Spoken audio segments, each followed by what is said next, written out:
Well,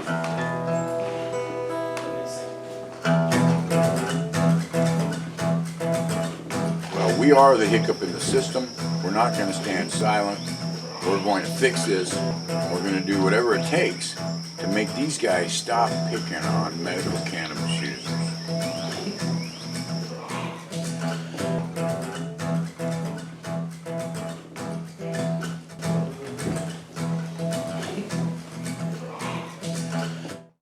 He said, all you need is a caregiver. Where do you get a caregiver? And obviously they can't, so you're going to have to find someone nice enough to be able to do this for you for free, and then somebody who can actually get it somewhere. Where would you get it? If you couldn't get it from another caregiver, and you'll notice in the instructions you can't. If you couldn't get it from another patient, and you'll notice you can't.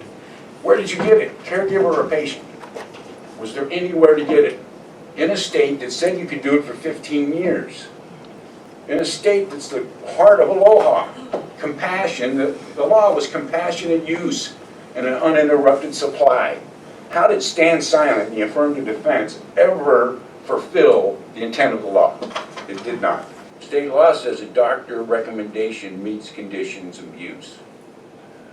Not only does HRS 329121 say Officer Fonunu met conditions of use, but so does Hawaii Administrative Rules Section 11-160-12, written certification, which Officer Bartz testified to.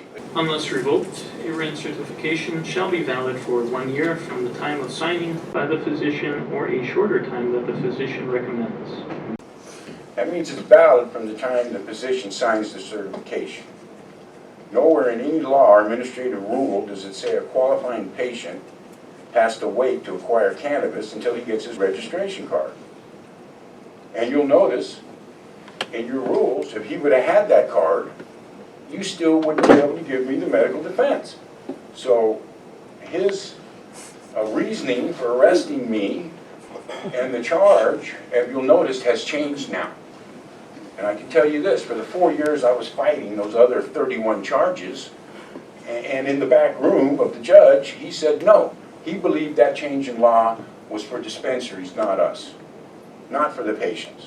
But yet that change in law was voted in 2013, didn't take effect till 2015, and dispensaries hadn't even been dreamed up yet. They were dreamed up in the year 2015. So how can a law that changed in 2013 been for dispensaries? So when he tells you a written certification is not the letter, he's right. When I tell you it is, I'm right, because it's the letter and the other 10 things that receipt shows went to the health department. How did you determine I broke the law when I transferred medicine? He didn't transfer it, sir. He sold it to an undercover officer.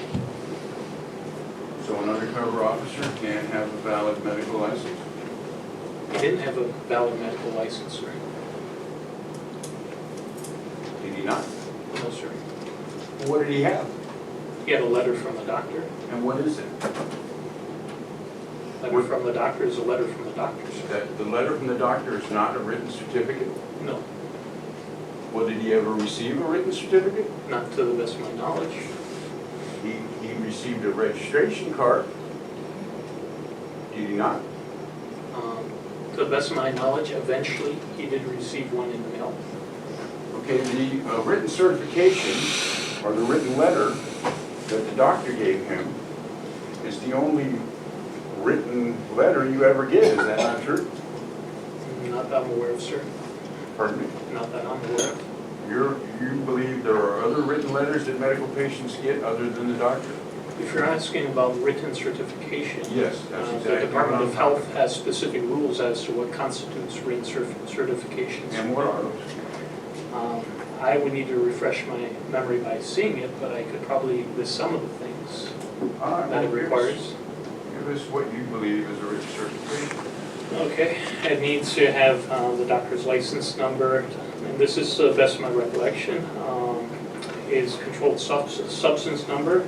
Needs to have the information of the patient, and date of birth, including the address of the patient. It needs to have the debilitating condition of the patient that merits the medical marijuana. It needs to also indicate that the doctor discussed with the patient that consuming the marijuana, the benefits involved outweigh the risks. It needs to have information about the caregiver as well, and the location where the marijuana is going to be produced. It also needs the doctor's signature on it. And also, if I recollect, it needs to have a copy of the identification of the applicant for medical marijuana. The patients never get a copy of those other 10 things, never have, none of them. Me or Fontenunu. So when he's telling you that that letter wasn't a written certification, it absolutely positively was a written certification. And the fact that it wasn't a card has nothing to do with anything. That's just all subterfuge, or as Rick would say, noise. Nowhere in any law or administrative rule does it say a qualifying patient has to wait to acquire cannabis until he gets his registration card. It also doesn't say anywhere that a patient can't use their medicine until they get the card. On September 5th, Officer Fontenunu had a written letter stating he qualified for medical cannabis use from Dr. Berg. Now, whether or not the prosecution thinks Dr. Berg is a good doctor, I can tell you this: he is a good doctor, he is a doctor, and that recommendation was valid.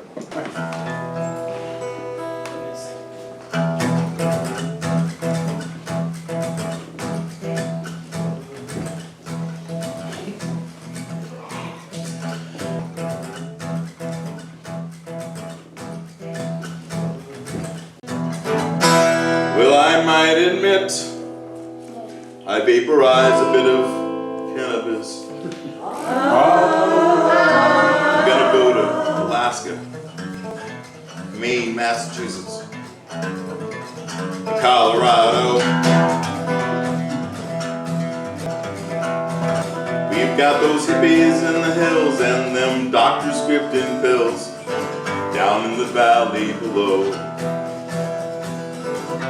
Grab your horse and your hat, come on buddy, let's go.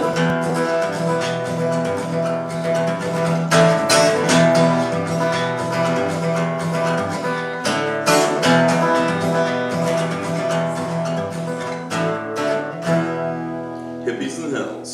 All right. All right, are we ready for the song?